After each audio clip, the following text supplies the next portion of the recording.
Hi, I'm Dana. Welcome to this week's video. You know that old saying, pick your battles?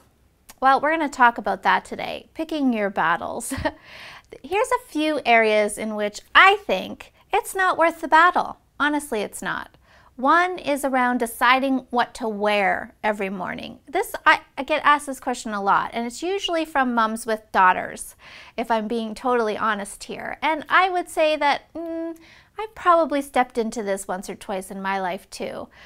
So when a toddler begins to make some choice, right? That is part of the natural developing sense of autonomy that we all get as we become older children and into childhood and adulthood. We begin to understand that, hey, I get to make some decisions here in life. That's pretty cool.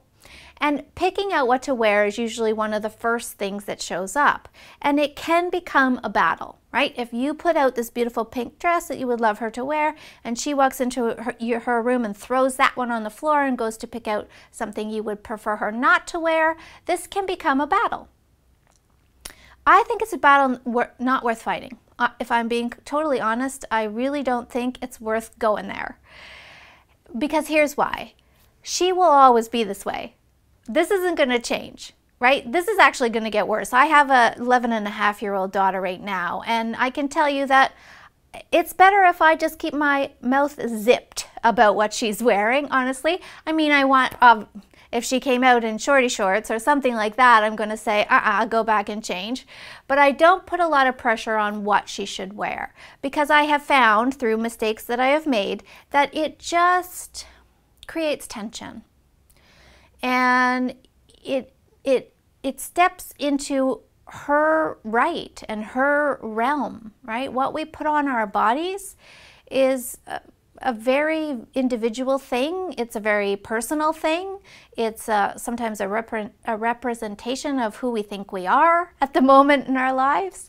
And we need to allow our children to find these things out. Hey, if I go outside in a t-shirt and it's cold, next time I'm going to wear a jacket. That makes sense, right?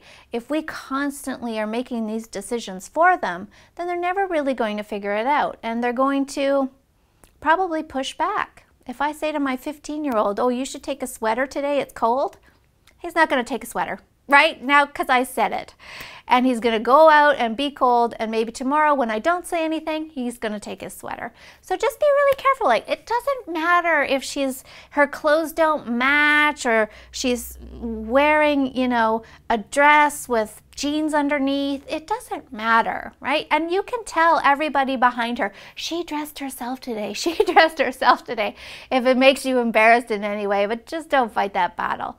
Another one is throwing food on the floor from the high chair. I don't think it's a battle worth fighting, honestly. Again, I've gone down this road. I tried, and at some point I thought, it's just not worth it. It's not worth it. There's no real great consequence to throwing your food on the floor.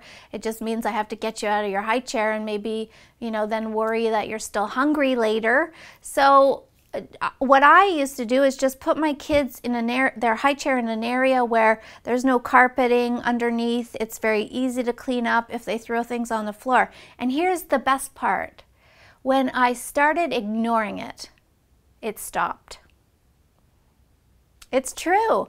It's a attention-getting strategy. So as soon as you take the attention away, what's the point, right? I throw this on the floor. She doesn't do anything. She doesn't say anything. It's no big deal. I'm going to stop doing it.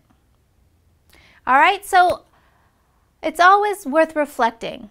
Is this worth the fight? And sometimes it absolutely is. And in most cases, yeah, it really is worth the battle. But you've got to be selective and ask yourself repeatedly, is this worth it or not? And if it's not, let it go.